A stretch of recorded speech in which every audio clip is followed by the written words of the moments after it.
if we don't manage our mind, we kind of set ourselves up for dementia. And another very interesting thing related to that is that if you worry about getting dementia, your chance of getting Alzheimer's or one of the dementias increases by up to 60+%. 60+%? Wow. So therefore the fear of getting a dementia is more significant than the actual chance that you'll get dementia.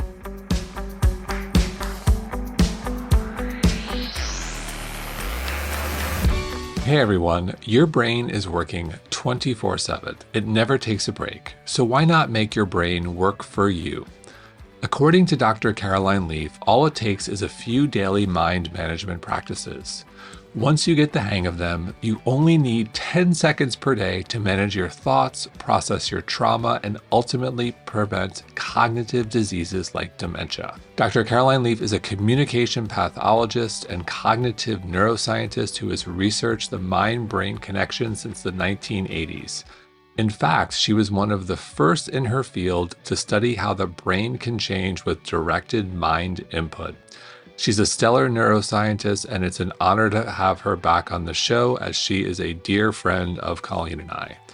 I promise you'll walk away with easy, actionable tips for a more resilient brain. Caroline, welcome back. Thank you, Jason. It's always fun to chat with you, and it's lovely to be back. Both of us back in Miami too. You got that right, although a little too humid for my liking at the moment. So, one of the things that is an unfortunate reality in health and well-being is we know that women are neglected in scientific research, especially with the brain. So can we start by a state of the union? Where are we with studies and what we know and what we don't know about women and brain health? It's a really important question that you raise, and concept. Where we are state of the union wise is the awareness that has been created over the last few years has impacted the way that science is done. So for example, in our studies, we make sure that we have, if not more women, been represented at least equal men and women in our research studies. And that's what a lot of scientists are being very deliberate about. There's much more awareness. There's still fields that it's very patriarchal still, and it's still very, much around the male. And there's still a lot that we need to do to fully understand. I mean, the classic stuff is looking at heart attacks and that kind of thing, how it manifests and shows up differently in male and female. So yeah, fortunately we're moving on the right side of that, but there's still a lot of studies that have to be redone. A lot of research specifically in the medical world. And also in the mental health world, there's been so much, like the old studies, a lot of these studies on psychosis and neurosis and all the old languaging was done kind of women are the ones that are crazy and not enough men. So, it's really been biased in that aspect too, where women is just a lot of their concerns or anxieties were just sort of written off to, the female hysteria.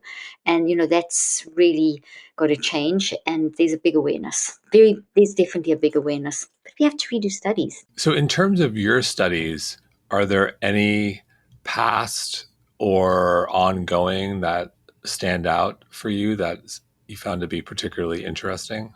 What I found fascinating is to even go beyond the gender issue, although we have to look at the differences from a medical standpoint and a mental standpoint. But what I'm seeing a lot of in my research is, let's look at the individual, let's look at the unique human, and first and foremost take that approach of helping the unique human, and then they obviously show up in whatever their gender that they identify with and biologically born, all that issue as well. But the identity of a unique individual is where there's a lot of importance to place, because when we look at ourselves as humans and we look at ourselves as humans in the world, whether you're male or female, however you see your gender and so on, however you identify, you're still impacted by the world. So I'm very interested in helping humanity and manage the adverse circumstances, and also optimize the good stuff in terms of building their brain, and that empowerment focus. So that's where a lot of our research is moving. But we do also make a very strong, as I said, decision to make sure that we are balancing male and female in this aspect. So what do you think in your research, in looking at the data and talking to people, what do you think is having the biggest impact on our mental health and brain health right now? It's a brilliant question. So if we just take the sort of global surveys that are done, there's a lot of really good global surveys that get done on mental health, comparing countries and comparing age groups and that kind of thing. And for years, it's been kind of getting worse and worse. And in fact, we can trace almost over the last 40 years that it's been a downward trajectory in terms of mental health. What's very interesting is in the last couple of years, there's been a flip where adults' mental health was always a little bit worse than kids. It's now flipped around the other way, where children and adolescents, their mental health has gone down dramatically, adults as well, but children tended to stay quite positive. Now their mental health has flipped. So now we're in a crisis globally with all age groups. We have even children as young as 2 and 4 years of age, or 2 years of age, being diagnosed with things like pediatric bipolar. And we have situations where children as young as 4 and 8 are suicidal, sometimes even being successful at dying by suicide. So there's a huge crisis. And what I don't want to do is quote the statistics, which is what we always hear people say. So when I say there is what we're all aware of, that there's this increasing crisis in mental health, we have to look where it started, and we have to look at what happened. What is the pattern? So we saw a shift around 40, 50 years ago from looking at the individual as a unique human being with a holistic life in life and being impacted by nature, nurture, environment, all those socioeconomic, everything. We were looking at the whole person. I was trained to do that. You didn't just diagnose, you had to consult with the whole team and get the whole story. That shifted quite dramatically in the last 40 years to a biomedical model which looks more at symptoms, so, and elimination of symptoms, which is very much a medical approach, works for things like if you've got type 1 diabetes and we know that that's going to be a shortage of insulin and the pancreas is not functioning properly or whatever it may be. That's a simple example. But that works well. That biomedical model works very well to look at the symptom, track the biological underlying cause, and then try to aim a treatment directly at that. But if you subsume a human's complex life story into a set of symptoms to be eliminated, you're going to miss a huge part of what humanity needs. And what we will end up doing is pathologizing and medicalizing misery. And then things like depression and anxiety are suddenly now mental illnesses, which is a totally different connotation to being responses that give us information about a person's life. So, personally, and not only me personally, from me, personally as a scientist and then my colleagues in the field, what we believe is that it's not so much that you've suddenly got this increase in mental health because of, generally they say, social media, COVID. Those are very often the reasons that come out. We, and myself and my colleagues and my teams that we work with, we really believe it's down to mind management. What are we doing in terms of how we're managing what we are going through? So instead of just labeling a symptom and identifying and labeling a symptom, we need to actually teach ourselves and our children and all of us as individuals how to manage what we go through in life, because life, it requires that you can't pathologize misery. So when you mentioned 4 to 8 year olds being diagnosed as bipolar or suicidal, traditionally that's something that I think bipolar are usually in your teens or 20s that would arise, and suicides I don't know, but my guess is it's probably starts in the teen years. What's going on if this is happening in 48 year olds? What's driving this? Is it biological? Is it chemical? Is it environmental? Uh, what's happening there? It seems very troubling. Federal data from research, it's not, people are dying 8 to 25 years younger from preventable lifestyle diseases. That's key. First element. The second thing is we can't say it's biological or chemical or genetic. Those may play a role, but as a response, not as a cause. So we have to look to environment, and we have to look at how we're allowing humans to be alive in our environment. So our Gen Alpha, Gen X, so our sort of babies through our 18-year-olds, and or 24-year-olds, plus actually our millennials as well, because millennials are up to around 35. That age group has grown up in a philosophy or a zeitgeist or an approach globally of, if you are sad or anxious or depressed, there's something wrong with your brain. There's something wrong with you. It's wrong. So there's been this kind of there's something wrong with an emotion. So instead of giving a child the tools to process an emotion, like if they're bullied at school and they come home and they're upset, or whatever the situation, parents maybe have relationship issues or something's going on with a sibling, or just life things. Instead of allowing a child to have to have the ability to share their experience, tell their story, and understand that yes, if my sibling took my toy, it is upsetting, but you don't respond by hitting them. It's okay. I understand that you're frustrated, and let's understand. I know that's not who you are. You're frustrated because this has happened, but let's work out a better way. That kind of logic that I've just placed in that I've just described is a safer logic, or is a safer way of doing it than, or a better way of doing it than just saying, okay, there's a change in my child. They are they're a behavioral problem. They're withdrawing more. They don't want to sleep. They're not eating. They're fighting more. So you identify a bunch of symptoms that are very real, but thinking, okay, there's something wrong with my child. There's something wrong with their brain. Because if you go to a doctor or a specialist, psychiatrist or psychologist who works in the current framework, and you list those symptoms, they're not going to read. They'll ask questions about the child's story, but there's more of it. They're going to look more for a pattern in the symptoms, and they're going to give you a diagnosis and a label. So instead of us addressing the cause and working through why they feel this way and how this is showing up and what it could be and what could alternative ways be to process, in other words, allowing them to be a mess and then to process through the mess. But how do you? I'm curious. So you use bullying as an example, and that's something been in the news where it's heartbreaking where there have been kids who have been bullied, uh, and those kids have taken their own life, and it's tragic and it's heartbreaking. Bullying happens. It's unfortunate.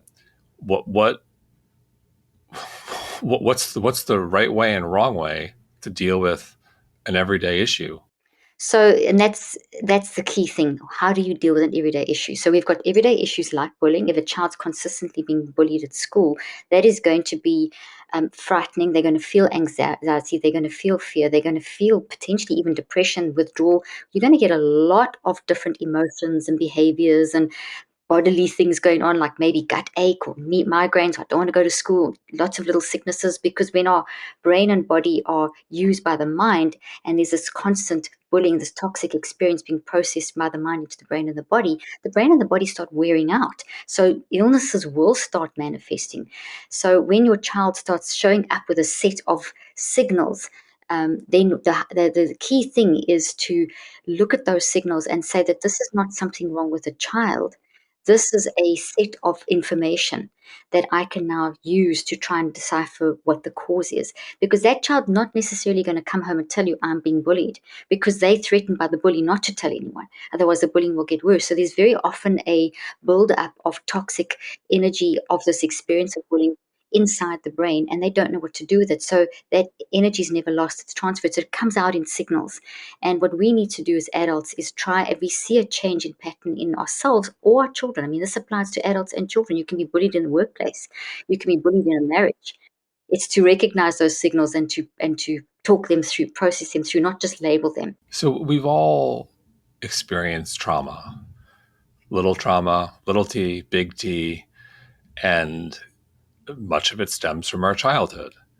And so, how should one heal our inner child, if you will, or begin the process to understand what's real trauma, what needs some work, and what is something I can live with and I'll be okay, and it's just part of life. So this is where we don't want to pathologize childhood. We want to be able to talk things through. So we want to, so that the key thing in helping a child to deal with trauma in a proactive, preventative way, so that as they before they go into adolescence and adulthood, is to give them the tools to talk about what's happening in their life, to create a safe space where they know it's okay to say I'm feeling like this, or if they're very young, they're only 2 and 3, to have some kind of contact point or a way of being able to communicate to the parent. So that's the one side, and I can go into a little bit more depth. But essentially, the best way to heal trauma is obviously to try and catch it before it becomes a problem. But that's not realistic, because not all traumas are picked up straight away. No matter how good you are as a parent, we know that sexual abuse generally happens to kids from people that the family knows or people that you trust. And it's unfortunate, but that's the case. And there's a lot of threat around that. So that's the extreme end. So the simplest way to answer this is to think of experiences that we have on a scale of 1 to 10. One being your day-to-day little fight with a sibling or a irritation in traffic or something, to the middle of the road, which is things that are potentially becoming problematic, potential bad habits, potential relationship issues that could start exploding and affecting how you function, work issues. And then the big stuff, the 8, 9, 10, those are your extreme traumas, the big T, the abuses, physical, emotional, war trauma, that sort of thing, racism, that sort of socioeconomic pressure, those kinds of things. So in any one day, or in any one lifetime, we always are, let's say one day, we are living mostly with the 1, 2s, and 3s, and a few 6, 7s, and 5, 6, and 7s, and hopefully only a few of the 8, 9s, and 10s. But some people live in that extreme trauma. So if you take that as your foundation, we needed to empower ourselves to manage as adults and as children, empower children how to manage when something irritates me, because if I do submit to the irritation for long periods of time, it will start growing and become a pattern. As soon as patterns emerge, that then affects how we function. So we want to work on those patterns, and we want to identify the big traumas will show up as very big patterns. So we want to know how to look for each of those in ourselves and in our children. I'll use an example, and this came up in the episode we did with Gabor Mate. And where I'm going to segue to is mindset. And I think this actually really happened, but more or less, this was the example we talked about. Let's say there are two siblings. They're in a terrible car accident, but each sibling is fine. They walk away unscathed, but terrible car accident. The one sibling says, this is so terrible. I can't believe the car was wrecked, and just like can't get over it and sort of rapidly declines. The other sibling steps out of the car and says, oh, wow, we're so lucky to be alive. I'm so blessed, and moves on and thrives in life. Same siblings, same parents, same everything, but one's completely wrecked from this car accident and the other thrives. It becomes something they leverage for in times of resilience. Walk us through mindset and maybe that example specifically. Great example. And I actually interviewed him as well, Gabor Mate, and we also talked a little bit about some similar stuff.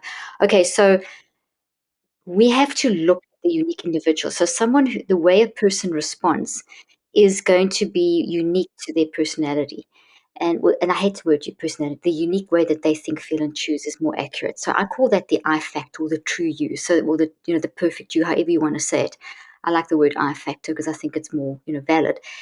We are you. You just grow through life as you experience life events. So you grow into yourself and you develop your unique I factor. That I factor looks different for every person, and the way that it combines into how a person shows up, how they uniquely think, feel, and choose and respond to that, for example, the car accident, is going to be different.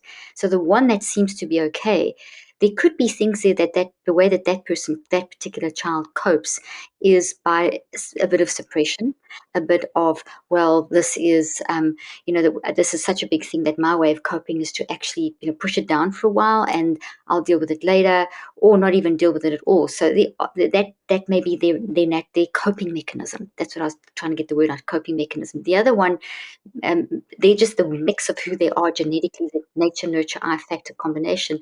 They just tune in more and are more sensitive. So mindset becomes how we show up to the world, how we look at the world. And that's something that can get very messy and go the wrong way both ways. So the one who comes out and says everything's fine and great could be that they are utilizing the best of the unique way that they think, feel, and choose, and they're actually able to shift from a traumatic situation into a very reconceptualized view, a different lens, and see the perks. The other person may take a little longer just because of the unique way that they think. But also, each of those kids, even though they're in the same family, potentially in the same car, in the same accident, they each have their own unique experiences that have brought them to that point and impacted their I factor. So they're not coming in equal. Just the mere fact that they had the same experience, how they view the experience is different. And this is critical when we look at individuals, at ourselves, at our children. You can't ever, not you, in general, no one can understand fully what another person's experience actually is and how they're going to respond. And this is where we, as the adults or the friends or the caregivers or the partners or whoever in the relationships, can see, okay, my two kids are responding in this way, or my two friends are responding in this way. I need to make sure the one who's bright and positive has actually processed this and not shoved this down, because these experiences are real, they're organic, they don't just go away. They have to be transformed so that they don't, so they activate the resilience in us.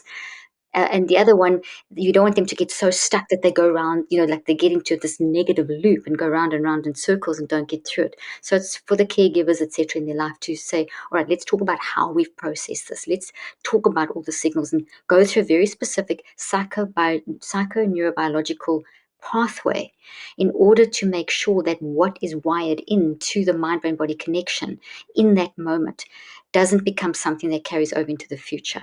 And we can be proactive at any point in our life in doing it. Does that make sense? Yeah, so let's talk about the psychoneurobiological pathway. Did I get that right? Psychoneurobiological network. Yeah, it's a mouthful. Because I think anyone listening would want a little bit more resilience, would want to be the second child who deals with adversity and acknowledges it, doesn't pretend it didn't happen, acknowledges it and deals with it, moves on and flourishes, versus the other child who just kind of can never get over it and declines. So whether I'm an adult listening, I think we all want to be a little bit more resilient. I think parents out there are listening and saying, well, how can I train my child? And so how can we all work on this in our everyday? Because I think we could all use this. Absolutely. So resilience is very key there because resilience is our natural makeup. Some scientists call it being wired for love. Other scientists call it being in survival mode. I like to talk about it sort of as a combination, but essentially resilience is part of our natural network.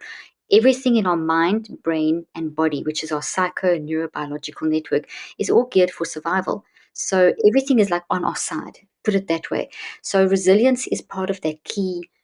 All of that could be subsumed into the concept of resilience. That I'm going to always find a way inside of me, my mind brain body connection that's going to help me get through it. That's what's wired into us. We see that right down to the level of cells and the biology of the body and how the brain networks work and just the whole connection. So I see that a lot in my research, that it's all geared for, it's on our side. Our psychoneurobiology is on our side. So therefore, when something affects like a car accident or some level of trauma or a pattern that's building to something big or something like that, that is threatening that psychoneurobiological network. And so we're going to get a response. For example, the most easy response to understand biologically is the immune system. The immune system is not going to distinguish between that car accident experience and if that person was exposed to a virus. They both change this, they both get into the brain, create a protein tree-like structure in the brain in terms of they have there's a protein change, a whole structural change inside the brain from both of those. For example, the COVID virus was a protein that invaded, as we all know, it invaded through the nose and so on. An experience like that car accident, it wires into the brain as a cluster of proteins that form a tree-like structure, and those proteins hold the information of the experience. So your immune system sees these two toxic things and will treat them in the same way because those are threats to our wired for love nature. They're threats to our resilience. So resilience, therefore, is part of our network, but the experiences of life, that's why we mustn't bubble wrap our children, the experiences of our life start to unmask the resilience. And then we want to develop that resilience. So in a case of the case that we're using of the example of the car accident, by seeing the reaction of the children, you can then go through a little pathway of experience, an experiential pathway that I call the neurocycle, to make sure that they have been processed correctly and in a way that suits the person, who they are, their unique experience, because there's no one formula. There's no one formula fits all. You're not going to ever necessarily get the two children to function in the same way. You've got to allow for that individuality, but you want them to be able to know what to do with all that stuff. What could we do before the terrible event? Is there something in the same way, if you want muscles, you have to go to the gym and do resistance training. If you want to be more calm, you should probably do some breath work or meditation. Are there daily practices that grown-ups or kids can do? Is it affirmations? Is it prayer? Is it to kind of strengthen those muscles? Because if you try to, we're probably a lot better off strengthening those muscles rather than waiting till the event happens and then trying to. And that's totally part of my whole approach is let's build the resilience from day one. So started my youngest patients were 2 years of age. My kids have done this from the age of 2 and 3. I've been teaching them this stuff. So yes, there is. So what we want to do is follow what our psychoneurobiological network process needs in order for you to activate this resilience and do exactly what you said. So what we see from all this complex science is that the first thing we need to do is prepare the brain. And that's where we use things like breathing and meditation and mindfulness and all those things prepare the brain. And when I say prepare the brain, it's to get the neurophysiology under control, the chemistry and the energy and all those things that need to be functioning in a nice, balanced way. You and I are both at the sea, both live in Miami. I'm looking at the sea at the moment. And if you think of that's a great example of what I mean by brain preparation. We don't want the waves of the sea to be like tsunamis. We want a nice, normal, balanced wave. It goes from very big swells and gets closer to shore and builds up, and white crest crash on the beach, little waves, goes back and repeats the cycle. And they're different sort of sizes, and so we want to get that kind of level of balance and resilience. So the way that we do that is brain preparation, and that can be as quick as just breathing in for 10 seconds, breathe in for 3 and out for 7. It could be a little mind thing, like a little affirmation, just to get you in a place where you can calm yourself down. It could be something as simple as, if your child's really worked up or you really worked up, you just name 5 things you can see, name 4 things you can smell, name 3 things you can taste. It's those little kinds of, almost like little tricks, that will bring you into a state of general awareness and will then help with the neurophysiology. Then you move in and you can do everything I'm saying that's going to take me longer to explain than it is to do. You can do all of this in literally between 30 seconds and a minute once you know how to do it. So the 3 things you can smell, the 4 things you can see, the 2 things you can taste, yeah, that kind of idea. So is that in the heat of the moment, or is that a practice that adults and kids alike should do every night? You can do this. I wouldn't say that you have to do the same thing every night. There's just so many great brain preparation exercises of that nature, different types of breathing, different types. They should become part of your daily mind management plan. So if we backtrack for a moment to answer your question, we need to pay as much attention to our mind as we do to how you teach people to take multivitamins and to watch what you're eating. That's a lifestyle. Mind is a lifestyle. Without your mind, your body's pretty much dead. Your mind is your life force. So your brain and body don't just do things. It's your mind that is driving the brain and the body reaction. So when I put a QEEG on someone in our research, if they're alive, we get a reading. We see the energy response in the brain. If they're dead, there is no response. So the first thing to understand is that mind is a priori. If we don't give the same attention to mind as we do to exercising and dieting, which is mind driven as well, you won't even get the same benefit. The research even shows you can be eating an amazing diet and taking the multivitamins, but if your mind or your mindset is not in the right frame of mind, you can lose up to 96% of that nutrition because your mind neutralizes the effect in your brain and your body. So therefore mind drives, so therefore mind should be priority. So therefore to teach a young child how to prioritize mind starts with the adults. The adults, when we model that, children do what we do. Children read authenticity. Children read body language. Children are insightful, very authentic and insightful. So based on that principle, mind should drive everything. We should have honesty. And a simple, practical way of doing this is to allocate a space in your home, if possible, like paint a wall in your kitchen with chalk paint, and you can put a little chair there and a box of toys, or if they're older, you don't need the toys. But the point is that if I'm feeling bad, I go to that safe space. It could just be a beautiful like on your balcony or a chair. And the idea is, like, if I do yoga, I do it on a yoga mat. If I go to clean my teeth, I go to the basin in my bathroom. It's this idea of designating. And when we do that, we can then over time train ourselves to associate mind work with that. So anything that throws me, if I'm out, I can put my mind back in that place where at home, which is my safe space where I work on my mind. So you can be in a meeting out of your home, but you can get yourself back in that space and so on. So that's the idea, is to train that concept. So you referenced a study where 96% of absorption could be affected from someone's mindset. So in other words, if someone's taking a vitamin D supplement for their D levels, if that person doesn't think it's going to work, that actually may become true. Even if they're taking the highest quality vitamin D3 supplement in the world, if they don't believe it's going to work, their mind is potentially harming their absorption of that supplement. I knew that would grab your attention. That's why I threw that out there. So it's a bit more complex than that. that's one part of it. It's your whole general mindset. So if you're taking that supplement, but you have just had an argument with your wife, or you're really worried about something, your entire psychoneurobiological network is now in a state of messiness.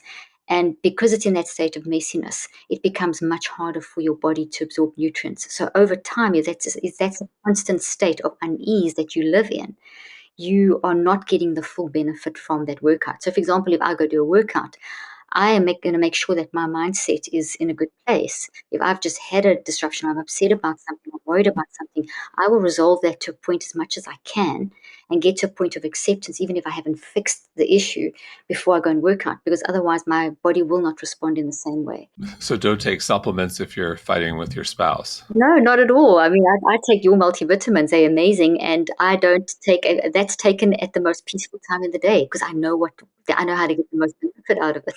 So you mentioned peaceful time of the day, and you had to use a YouTube on this. Can you talk about prayer, what prayer does to our brain?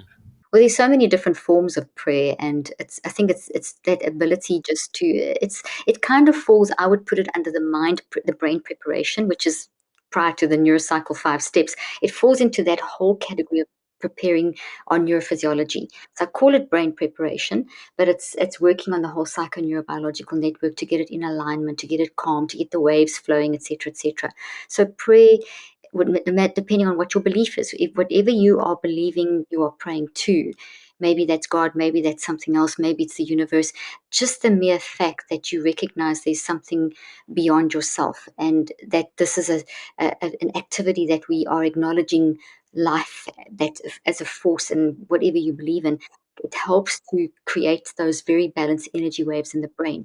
So you see that when people are going to that state of peace, that something like prayer can do, it gets your brain to a state where you're on a very high level cognitively and creatively and imagination wise that helps you then move into whatever the next challenging situation is. So it's an excellent form of brain preparation that people can do, get into a state of peace, just to resolve issues. And what about affirmations? So affirmations I would put at step 5 once you have done after the brain preparation. So the psychoneurobiological network requires brain preparation, all these things like prayer and breathing and so on. And then it requires an active component of driving energy through the brain to change the actual protein, chemical, and all the different types of networks within the brain. And that's a very specific process that your mind goes through in a cyclic way.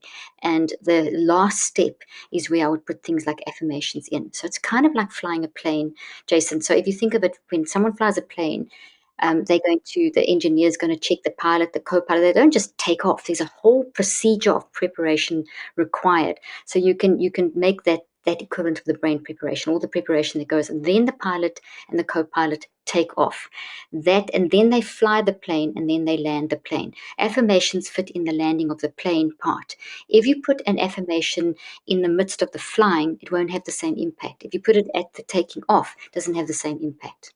So it's where you put the things. So if that's step 5, could you briefly walk us through the other steps leading up to? Absolutely. So step 5 is called active reach, where and the words are very specific that I've chosen to denote these very scientific stages that we go through, by the way, at 400 billion actions per second on an unconscious level. So I've taken something that we do automatically, like the cycling of the mind, and I've made it a conscious process so that you train yourself in a conscious process and you make it more efficient, and then you push it back into the unconscious, and that unmasks resilience. So that's just a little side note. So the first step is gather awareness. Second is reflect. Third is to write in some way or dramatize or visualize. The fourth is to recheck, and the fifth is an active reach.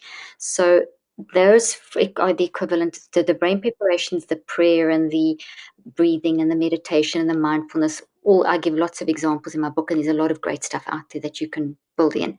In my book and in my app, I actually do a little 3-minute brain preparation before you do the 5 steps, and you can decide how you fit it into your schedule. But that's the basic basic idea is to do it before. So gather awareness, very specific, gather.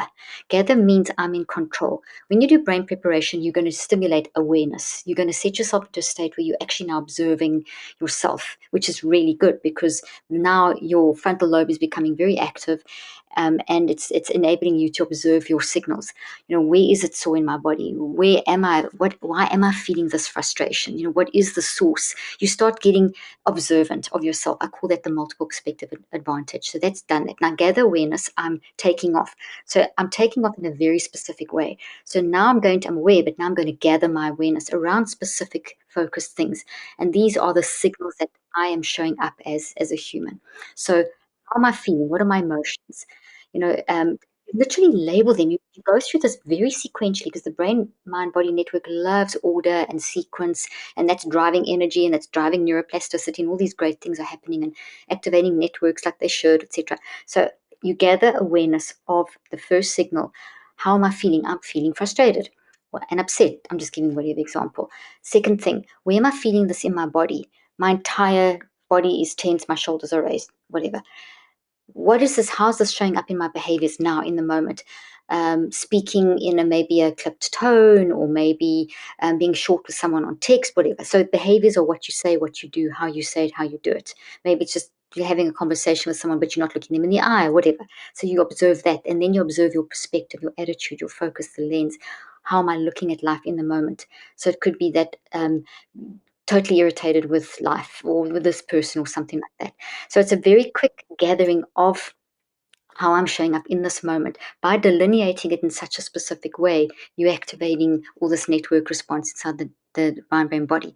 You actually bring in into consciousness the source or the thoughts made of memories that this potential, the reason you're showing up, because you don't just show up, you show up because of something.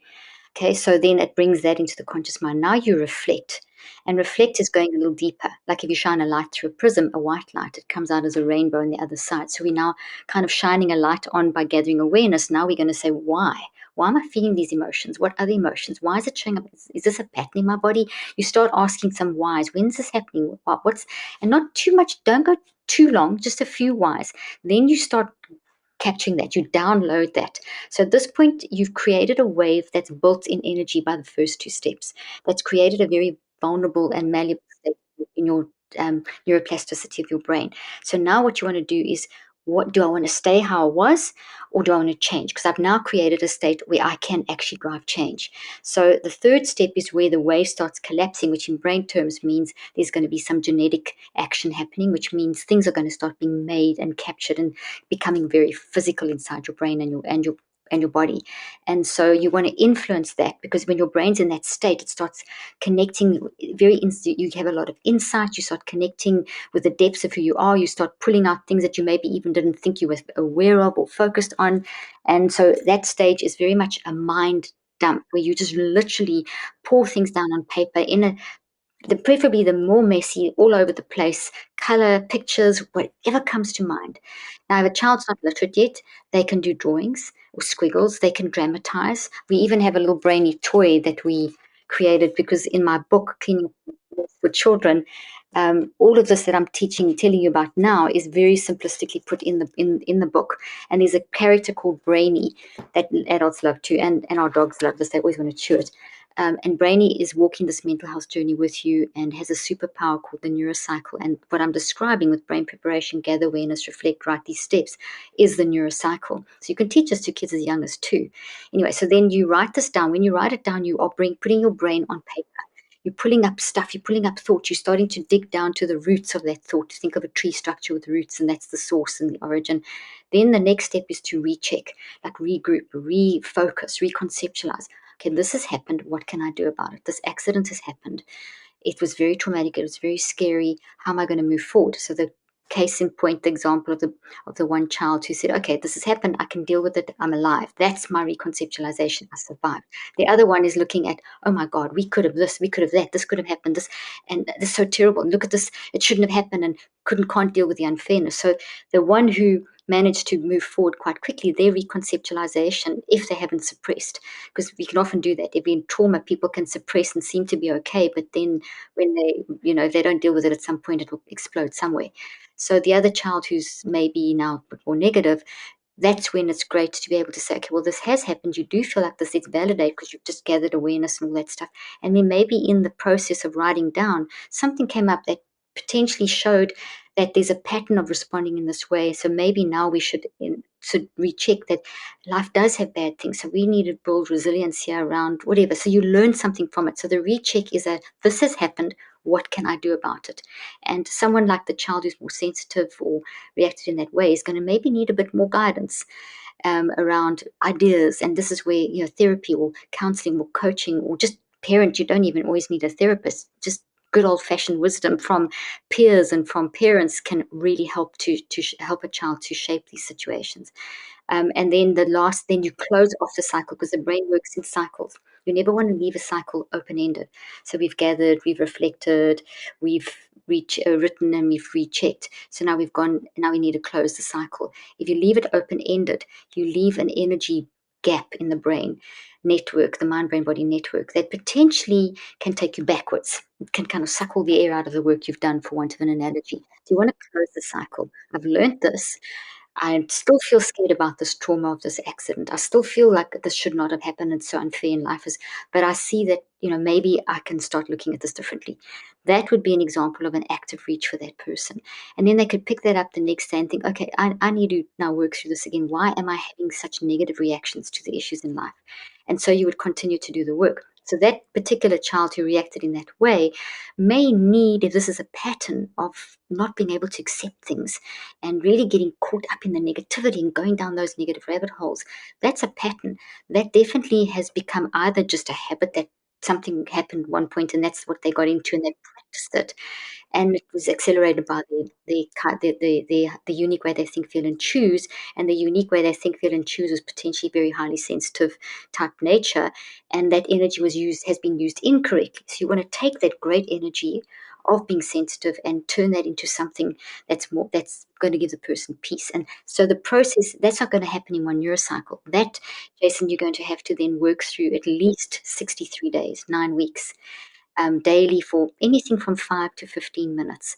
And that is really important because things don't change. Like we know, go to the gym, you're not going to take one supplement, doesn't work. You've got to take a lot of supplements before they actually work for your brain and your body. And the 63 days, you can ask me why. If you want to, I can explain why specifically that time frame. Why 63 days? And is this, well, why 63? I'll start there. So there's a lot of research around what habits, the concept of habits. There was a myth promulgated in the 60s by a plastic surgeon who saw that the body heals in cycles of more or less 3-week cycles. And that's pretty much to do with stem cells and all that kind of thing. And he spoke about this in a book and then sort of speculated that, oh, that's what the mind does and that's habit formation. And so it was not really accurate, but it appealed to humans and became a myth that we now still talk about. 21 days to solve everything. But what we see in the first 21 days, and when I say we, people have researched how long does it really take to form a habit that's effective, that actually can be utilized in the future. In other words, if you've got this tendency to react in a negative way to challenging situations that make you feel worse, how long is it going to take that complex reaction and help you to get to the point where you can still get that negative emotion, but manage it and move forward and not get stuck? That's not going to happen in 21 days. It's probably not even going to happen in 63 days. It's probably going to be closer to maybe 254 days. Now, why am I throwing out all these numbers? They're very simplistically based on the science of how stem cells replace themselves every sort of 3 weeks, but also how the research on how long it takes to form a simple habit versus a complex habit. And so what we find, myself and a lot of my colleagues in this area, we're doing a big study at the moment where we're confirming all of this. I've just about to submit a paper for publication on this time frame as well and the phases we go through. And what we found is if you stop around the 18 to 21 day mark, what you've done is created a state of frustration where you know how you could be, you know what you should be or should be doing or capable of doing and capable of moving in that direction, but you stuck here. So there's like a chasm between where I'm at and getting very frustrated and where I know I can be and we have achieved that at a certain point of time. So to close that gap, we need to do a very planned and guided process over time. and that time frame appears to be in the region of around about 659 to 66 days to get a level of, I'm getting it. I've got a sense of peace. Sometimes one cycle is enough. But if it's a complex thing like a huge trauma or something, or a pattern that's pretty established, you may need multiple cycles of 63 days. And Jason, before people are thinking, hey, I do not have 9 weeks in my life to work with my kids, here's my answer. Or 9 weeks in my own life to work with my kids or something, or myself. Or what about yourself? Like if someone's listening who doesn't have kids and said, like, does this apply to just adults as well? Oh, this research was done initially on adults, and then I applied this down to all levels. So I've worked with every age group and applied this from two through my oldest subject. I think was in the late 80s.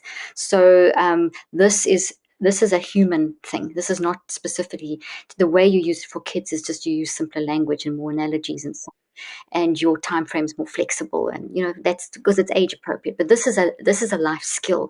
If I want to get the most out of your multivitamins, I know that I live in this life plan. This is for how I live. If something throws me off, like just yesterday something threw me off in a stuff, I needed stuff done and it wasn't done, and it threw me off, and I did a neurocycle to get myself to the point where I could then give the correct instructions to get things done. So this is not something that I just talk about. This is something I do all throughout the day to manage situations. And I've taught my kids from young, and it's also something I do for the patterns that I recognize in my life that I know are linked to certain bad habits I've developed or certain traumas. So it is a lifestyle. And our brain is always changing, Jason. The moment you wake up till the moment you go to bed, you're building new experiences into your life as these networks. And at night, you're sorting them out. Well, let's talk about that. How does our brain function differently in the morning versus the night? So in the morning, our brain does what the mind tells it to do. So the unconscious mind works 24/7 and is huge, massive, infinite, and extremely fast. Your conscious mind is only awake when you're awake. Then your subconscious mind is like a portal or a bridge or a doorway between the two, and is basically only operating when you're awake. So there's activity happening in your mind brain body network 24/7, and you're always changing. So that goes to the point of I'm going to touch the differences of the brain in the morning and evening in a moment, but just to quickly round off the 63 days, you are always changing because you're building networks all day long, and at night you're sorting out the networks. So if you don't manage your mind, your brain's still changing. So then the mess continues. So my thesis is, if it's changing anyway, why don't you drive the change? And that's what the neurocycle is helping a person do. It's not a new technique or a new anything. It's basically helping you as an adult or as a child drive how you want things to go in the right direction. Okay, so when you wake up in the morning, you as you come from then as the unconscious activates the conscious mind, there's a swap in chemical direction of the neurochemicals. So for example, during the day, our frontal lobe is extremely active, and there's a lot of high energy blood flow, a lot of energetic wave activity, delta, theta, beta, gamma, all the different waves. There's a lot of stuff going on. At nighttime, when we go to sleep, it reverses in function, and the frontal lobe isn't doing nearly as much. It's still active. The brain doesn't switch off. Nothing switches off. So as you wake up in the morning, this reverses back. So this is when we are literally at our most vulnerable, and literally why people that's where a lot of people do their morning practices at that point. And the first thing that I do every morning is I take note of how I've woken up, and immediately observe what emotions, what's in my body, what's my perspective, where am I going with my behaviors? Am I already looking at the day as a problem, or not? And I catch it immediately. Like sometimes I'll wake up and I'm already, the first thing coming out my mouth is a complaint. I'll grab that immediately and manage that, because if I go into that state while I'm transitioning, it's going to affect the rest of my day and make the rest of the day so much more difficult to manage. So the first thing in the morning that I do is, as I wake up, I'll go through those four signals. And if it's in a good state, then I will build on that. I'll finish the neurocycle, and it takes me literally 10 seconds because I'm so practiced at this. I can move through all of the steps really fast. If I'm in a negative frame of mind, I may need to actually spend 5 minutes or so, just like getting myself back into, why am I like this? What happened? Was it a dream? Was it something unresolved from yesterday that carried over that I went to sleep with? So I get that sorted out, and then that then sets me up for if I do a workout routine or whatever comes next. So it sounds like you're making a case for having a morning routine that has some parameters and some protocols, if you will, so that you can avoid um, the noise, the disruption, whatever it might be. So, what does a good morning routine look like then? Well, everyone's got their own, but I would definitely suggest that you make your mind stuff a big priority. So that thing of how you wake up in the morning, and you may then catch that in that first few seconds before you even get out of bed. And if you see that you're in a complaining or negative mindset, maybe while you cleaning your teeth and just getting yourself ready for the day, or getting ready to go and do a workout. We walk our dogs on the beach every morning at around 6 in the morning. So, just getting ready to walk them on the beach, for example, before going and doing whatever else, I'll make sure that is that 30 seconds or 10 seconds enough, or do I need to do a bit more work? Am I in a negative frame of mind? So by the time I get out the door and I'm walking, or moving, that my mind is now involved in that activity, that I don't drag that negativity into that action. So that's what I was meaning earlier on about I want to get the most benefit out of any kind of movement in my life or any kind of very important thing like enjoying a sunrise, being with my family, being with my dogs, stuff that is so vitally important. Whatever your pattern looks like. And then from there, I would go into potentially some days I'd go and do a workout, or some days go and have a sauna straight afterwards before I start the day. So that's kind of what my routine looks like. Obviously, there's the food in between. So you don't go check your email right away. I try not to, and when I do start doing it, the temptation is to grab and look at the text. I always look at my text because I have 4 children and they're adults and they don't all live with me. Live with me. They've grown up. They're adults, so they visit. So whoever's not with me as a parent, you're a parent. You're always a parent. So the first thing I check is every kid okay? If I've got a text from any of the children, I read those.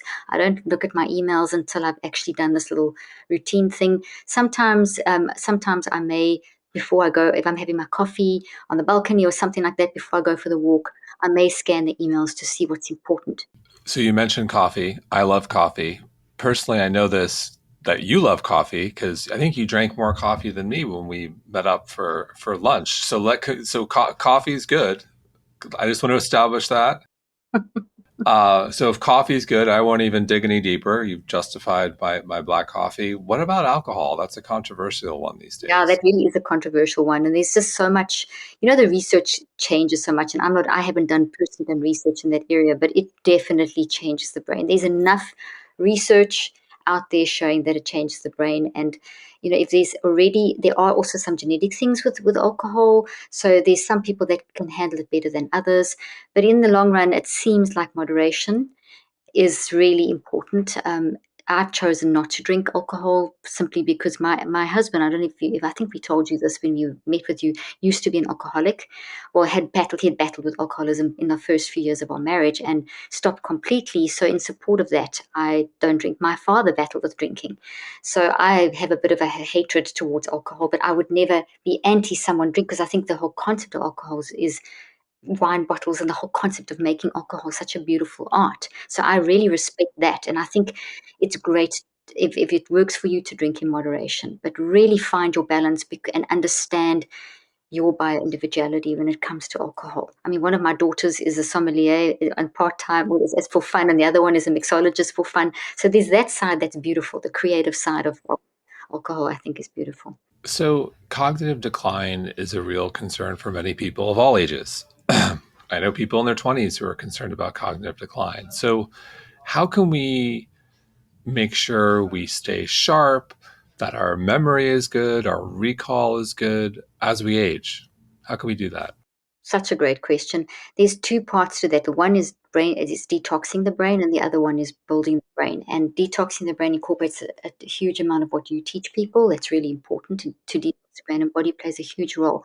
What we also seeing the other side of the detoxing is what we've been discussing so far, and that's managing the issues of your life. Any suppression of issues, what I've shown in my research, if you don't deal with stuff, if you don't manage the 1 to 10s, if you don't manage that, have a plan in place, every 9 weeks, you are basically damaging your telomeres, and telomeres are the ends of chromosomes, and they are very directly controlled by how we're managing our minds. And the shorter the chromosomes, the quicker you age, the quicker you get disease, and that leads into dementias too.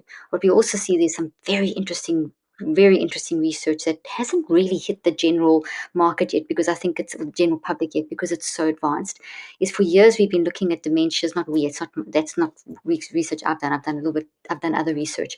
But for years it's been said that dementias are from the amyloid beta plaques and the neurofibrillary tangles. So the little plaques in the brain and then the tangles inside the brain. And then most of the drugs are geared to try and break down the plaques. But they found plaques in people that are that are centenarians and are totally fine. So there is a lot of questioning around that. Obviously it plays a role, but where there seems to be more of a role, and this leads back to how we manage our mind and how we get the most out of our exercise and diet routines, and that is if we is the way that the cells divide. If we don't, if let me explain this the most simple way. Um, Pretty much dementias are very linked to thought and how we're managing our thoughts. And if we have a constant suppression of issues or not dealing with issues, we're not processing, we're not allowing ourselves to be sad and to be depressed. Depression, anxiety, these are very important part of our human psyche. We just sort of keep them balanced. They're not bad, they're good. When we have that attitude and we grieve and are happy and move through things and experience life and don't pathologize misery, when people do that, they seem to have healthier cell division. And when the cells divide, they and keep dividing, they they hold information from outside in a more effective way.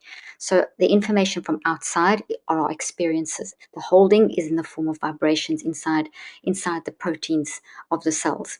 So it goes right down to that level. So in a nutshell, what I'm saying is that our thoughts, or how we respond to life and manage life, has a massively direct impact on the physical state of our brain and our body. And over time, it's accumulative. So it seems like if we don't manage our mind, we kind of set ourselves up for dementia. And another very interesting thing related to that is that if you worry about getting dementia, your chance of getting Alzheimer's or one of the dementias increases by up to 60 plus percent. 60? Plus percent. So Wow. therefore, the fear of getting a dementia is more significant than the actual chance that you'll get dementia. And I'm curious if that's exclusive to dementia or any disease, cardiovascular disease, cancer, diabetes. The more I look at the research, the more it seems to be that, we know worry is destructive. We see people that live in a state of worry. Their telomeres, which are the ends of chromosomes, as I mentioned, which affect cell division and which then make up your body. So your biological age, the more we don't manage stress, the more those weaken and the more we increase our vulnerability. And it's cumulative over time. So if worry is so problematic, we all experience it, and there's real worry, and then sometimes there's that negative self-chatter where we start to spiral and it becomes nonsensical. How do we stop ourselves from spiraling? Happens to everybody, the best of us. I tend not to do it, but even I do it periodically. So how do we stop ourselves in our tracks? First thing is to say it's okay to be a mess, because we all do it. And that's really key. It's okay to be a mess. And then the recognition that a little bit of worry is not bad, nor is a little bit of depression. Look at I'm doing this. Imagine those old-fashioned balancing scales. You know the scales that they use where you put a bit of cheese in the one side and then you're balancing until you get all the weights. Do you know what I'm talking about? A balancing scale. Okay, so depression, anxiety, all those supposedly bad things, and they're not bad. They are in the one side, and maybe the happy stuff is on the other side. So you want to balance the two. You always want to keep it balanced. That means that a little bit of anxiety, a little bit of depression, a little bit of worry is constructive. It's good for you because it helps you to be empathic and experience life and experience the ups and downs, which is all part of our humanity. So we want that balance. But if we don't manage our mind and we suppress, this starts tipping in the wrong direction, and then it becomes destructive. So if we can recognize by standing back and observing and training ourselves in the mind management way that I've been talking, we can start saying, okay, I've now created this. That worry has gone from being good for me, constructive, to destructive. So now we want to make it constructive again. And that then goes through a process of analysis. Okay, how am I feeling in this worry? What is my body feeling? What if you go through the neurocycle to work out what is going on there, find the sort of source, and then work on a plan of I'm worrying about this, how can I make this more constructive? Is this a genuine worry? Because interestingly about worry is the research shows, and this is not my research, this is general research out there, worry. What we worry about, 95% of what we worry about is not going to happen. So if we already Oh, the 5%, yeah. And then we've done so much destructive stuff to ourselves. So I'm all about, hey, I feel worried. Don't try and suppress it or oh, that's bad. I mustn't worry. It's okay to worry. It's okay to be a mess. But what are you going to do about it? Let's see. Why are you worried? And that way you feel empowered. And then it shifts. So as soon as you do that, you shift your neurophysiology. And what do you think about the practice, which, Colleen will practice sometimes and finds it to be effective, is if she's concerned about something, she'll walk through the worst case and try to wrap her head around it, and then try to problem solve it, or dimensionalize the size of the problem, and then try to come up with solutions, and then can kind of sometimes say to herself, okay, well, if this is the worst case, then I can do A or B, or you know what, it wouldn't be so bad. But it helps her kind of operationalize it, if you will. That seems to be effective for her sometimes, not all the time. That's the key, what you've just said. She's found a way of looking at things that works for her. It may not work for someone else. So I'm very, very pro a person finding their way of reconceptualizing things or their way of looking at things through a different lens. So Colleen, when she does that, Mac does that too. She's actually going through a neurocycle. The neurocycles, I've just named a natural process and put the science together and that kind of thing. But if you think of it, in order to be able to see the worst case scenario, she first is observing how it's affecting her and how it's making her show up. So she'll, without itemizing it, she's considered her emotions and how it's affecting her behaviors, because that's just natural. It's how we show up, just breaking it down nicely. Then the fact that she then is able to get to the point where she's looking at the different scenarios, she's reflected, she's maybe writes this down or she just speaks it out or however, but that is very much on that fourth step, that recheck, in order to get to the point where you can say, okay, this is the scenario, this is what could happen, that's what could happen, is her comfort zone of trying to see all the potential possibilities. Where that can sometimes, okay, let me finish this first. So she's to get to that point, you have to do the prior steps. So that's why I say most of we do the neurocycle unconsciously. To come to the scenario situation, it's creating possibilities that makes something that seems potentially terrible and overwhelming and bad, whatever, more manageable. You feel like you've got more autonomy, more control, more say in the matter. Where it can be problematic is if let's say you create 4 scenarios, but a 5th scenario occurs. Have the 4 increased your resilience enough that you can springboard into that 5th one and you can make the necessary changes, which is a possibilities mindset? Or is it restricting you? One of those 4 didn't happen and you fall apart. Now, if you fall apart, it's okay. You don't have to it doesn't mean that you're a mess. You can just now walk through why did I not manage? So you can just keep building on that process. But for some people, that's like the worst thing. Like, I don't want to think about the worst case scenario. As a natural, I'm what my kids call me an idealist. I will always look at this can be done. This is possible. There's always that side, and it works for me. So, in terms of optimizing our brain health and managing our mental health, there are just so many. We live in an exciting time. There's so many lifestyle practices. Nutrition, exercise, sleep, go on and on. In your opinion, is there one that is overrated and one that is underrated? I love how you asked that question. I was expecting a different question, but that is an excellent question. People will always overrate the angle they're coming from. Yeah. So that's going to be and you may say I'm doing exactly the same thing by the answer I'm going to give you. I'm going to tell you that mind is number one, because without your mind, you're dead. So vitamins you're not going to be able to absorb the vitamins because you're dead. You're not going to take a vitamin. Your brain's disintegrated. So therefore, if mind is the driving force, we should prioritize mind. And mind means also building practices in that are healthy practices for eating. So therefore, I would use a neurocycle as a brain building thing, which I started talking about earlier, but didn't go into it in depth. You said we need to detox our brain and we need to build our brain. Building our brain is extremely important. So the kind of work that you do is basically building the brain and body health.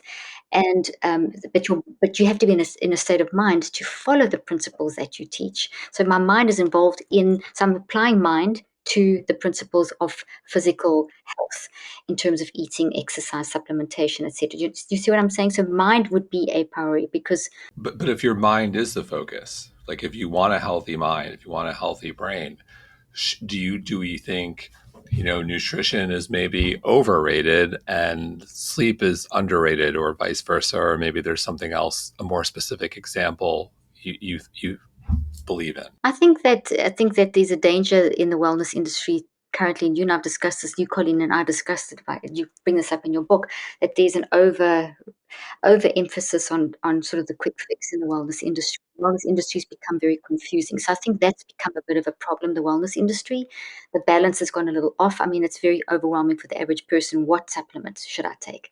And they've got such a choice. So therefore, we need to use our mind to get the education, to build our brain, to get knowledge about, what's the best individual approach for me to take and find out about products and so on. That's a mind action. For me to understand what Mind Body Green does, I have to use my mind. So yeah, it does, and I have to use my mind to understand the imbalance that there is in the wellness industry at the moment, where people are popping up. This is the diet. This is nothing is the anything. But I need my mind to be able to make that discernment and work out if that works for me and that doesn't work for me. Does that make Well, sense? it does. Well, look, I've always said, okay, if your guts off, your guts off. You can figure it out, and it can be scary. However, if your mental health starts deteriorating, that's really scary, and it's very hard for some people to reclaim their mental health. This is my criticism of widespread use, not under medical supervision, of course, of psychedelics. Because for some people, there are some real dangers. And also, my issue with cannabis use for the developing brain under age 25, like the statistics are not good in terms of being more likely to experience psychotic episodes. And once that happens, so with all that said, I agree it all starts with the mind and having being on solid ground with one's mental health and keeping a strong brain. Um, and so, what I think where I was going, I'll ask the question a different way. So someone's listening and someone's saying yes, yes, yes. I feel pretty good, but I'm busy. I've got 5 minutes a day.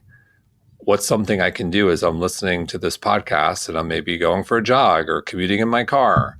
What's something that someone could do that's going to have an impact and be a good return on their time investment? Definitely learning how to drive the neuroplasticity of your brain and get your mind under control. So mind management, because you can do mind management, as I said, when you wake up in the morning, going into the bathroom, cleaning your teeth, getting ready for the day. You could have done a good couple of neurocycles on whatever issues by the time you even get to breakfast.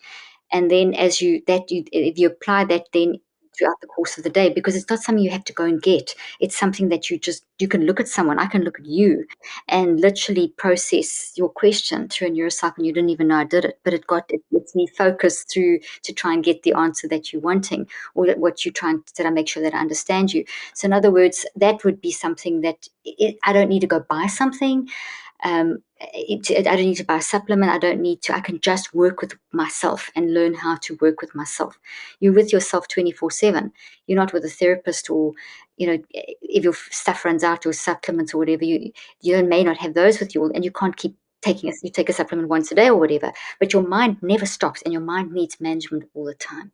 So mind management would be critical to train yourself to know how to recognize your signals and get yourself back under control, and to turn destructive worry and destructive anxiety and those kinds of things, giving yourself permission, but turning those into something that works for you. That for me is priority. Then next priority is I've got to keep my brain and my body alive. How am I going to do that? And that's where diet, exercise, supplementation on a bi-individual basis is really important. But if I'm worried and I'm not thinking straight, I'm just going to take everything, or nothing. Where do you start? It becomes overwhelming. But if my mind is under control and I realize, all right, now I would like to address this, I've got more wisdom and clarity to go now, learn about what you offer at Mind Body Green, get the knowledge to make a good decision. So the book is excellent. It's how to help your child clean up their mental mess, and I think it's safe to say that every parent out there, myself included, they want to have resilient kids who've got healthy health self-esteem and who are kind and happy. And so how do we get there?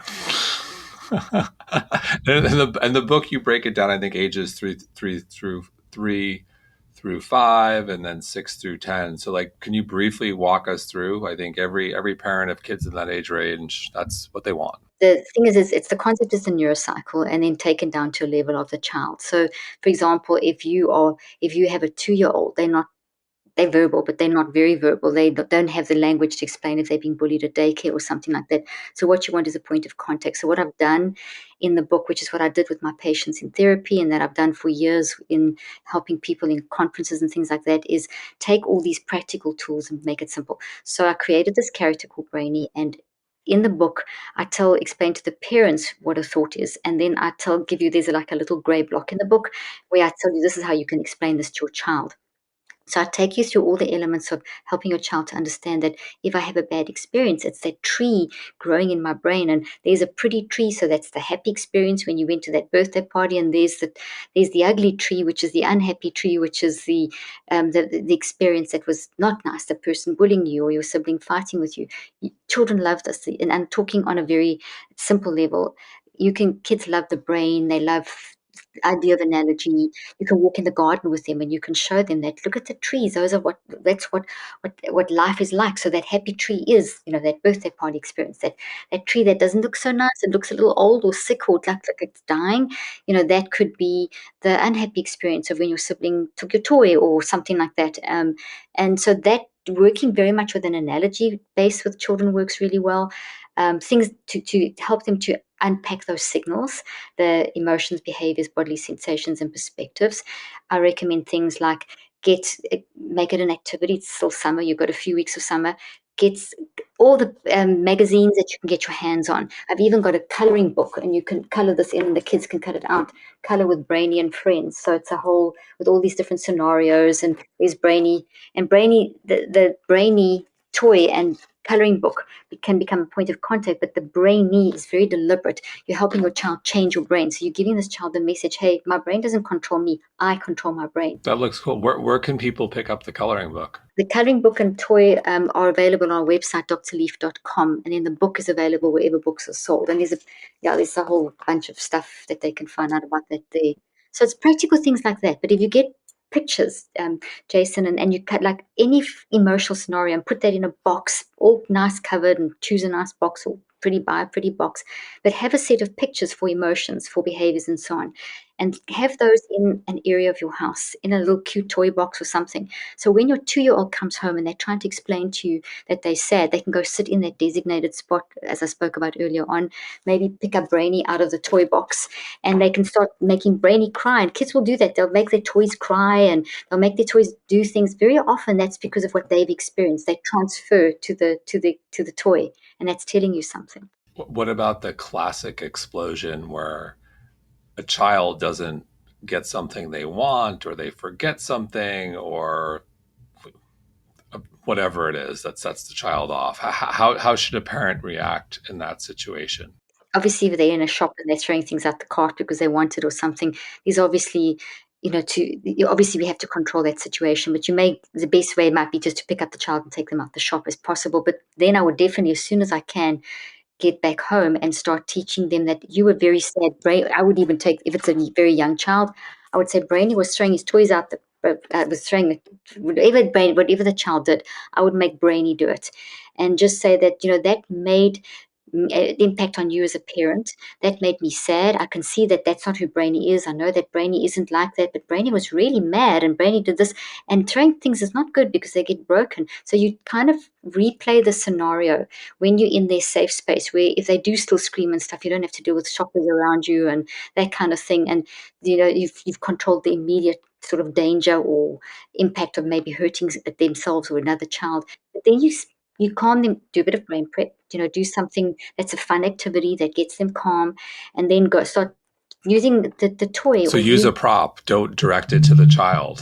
use a prop, use drawings, use other toys. You don't have to use Brainy. You can use whatever toys you want. I mean, the kids love Barbie. Barbie's out at the moment. You could have Barbies. It doesn't matter what, but it's just that ability to sort of dramatize. If you don't want to use a toy, you could get them to dramatize.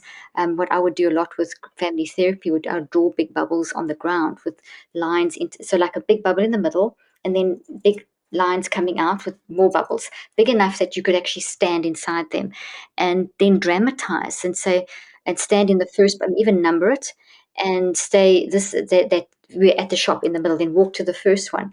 Something happened, and then you demonstrate. So you go through the bubbles, but each one is then an enactment of what happened. And you start demonstrating that. When you start showing a child those things and model, you then give them the tools. So what we would do then is do this in schools as well, and then we'd just leave the bubbles out, or parents would leave these chalk bubbles just drawn on their pavement or garage or something. Kids will go back in there and they'll problem solve. So when you give a child unstructured free play and you have these tools available, a box full of pictures, the these kinds of things, children will go into those bubbles. And you draw 5 bubbles, by the way, 1, 2, 3, 4, 5, and they will actually re-dramatize, and they'll take other scenarios. So we've seen situations of, you sort of one issue, then the kids are playing unstructured play. So important. Kids don't get enough unstructured play. And a fight starts, which happens, life. And so instead of you intervening, if you watch the kids and they know there's a problem solution, they'll go over to the bubbles and they'll stand there and they'll dramatize out and work towards a solution. And that calms everyone down. And so, in other words, or they'll pick up the Brainy, or they use it. Once the child sees the tool and experiences the effectiveness of the system, and the little tools with pictures and the Brainies and toys and the bubbles and trees, it becomes very easy for a child to then translate that into life skills, and then do it on a daily basis. So that's what I would spend time doing that, and it's a fun way. It's a whole collaborative thing. Last thing, very quickly, then, Jason, if you have an issue, not if you have an issue, we all have issues. So let's say you have a problematic day at work and things and whatever, and you come home and you're just irritated with your kids and irritated with everyone, and you're snappy and snarly and whatever. I don't know what happens. I just know that that's a typical scenario. This is the time when you can model the neurocycle. Or maybe you're feeling really sad about something. Maybe your parents are sick or something. Instead of just hiding it, kids will read your face.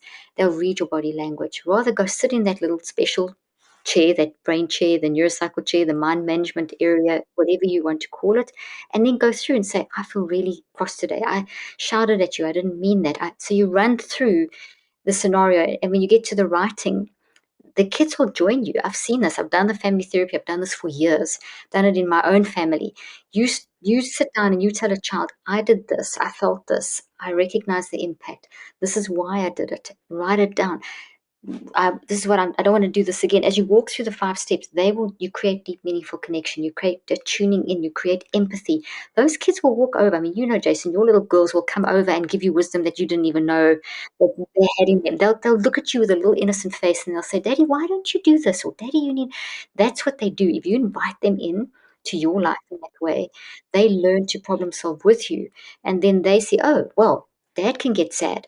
Dad has a plan. It's kind of on the unconscious level, but you're then giving them permission to safely work through their emotions and their feelings, and they know that they can then connect with you because you allowed them in. They'll allow you in. It's that kind of collaboration. Very sage advice for parents everywhere. In closing, do you have any parting words of wisdom, or is there anything you'd like to share that we haven't touched on yet today? I think that one of the nicest things to tell people is it's okay to be a mess, and give your children that message too. It's okay to be a mess, but let's learn how to manage that mess together. And then also, you can't change what's happened to you. Things happen, and this is what our kids, that child, that example of the car accident, it's happened. It happened, but you can change what it looks like inside of you and how it plays out into your future. So it's to give that hope that, yes, you feel this is such a waste of your life and such a terrible thing, but you can change what that looks like so it doesn't then affect you in your future. And that's so empowering to give that to a person, to give a person the tools that to be able to cope and manage their life. Caroline, thank you so much. My pleasure. Thank you. I loved your questions. I loved our discussion. It was fun. Always a pleasure.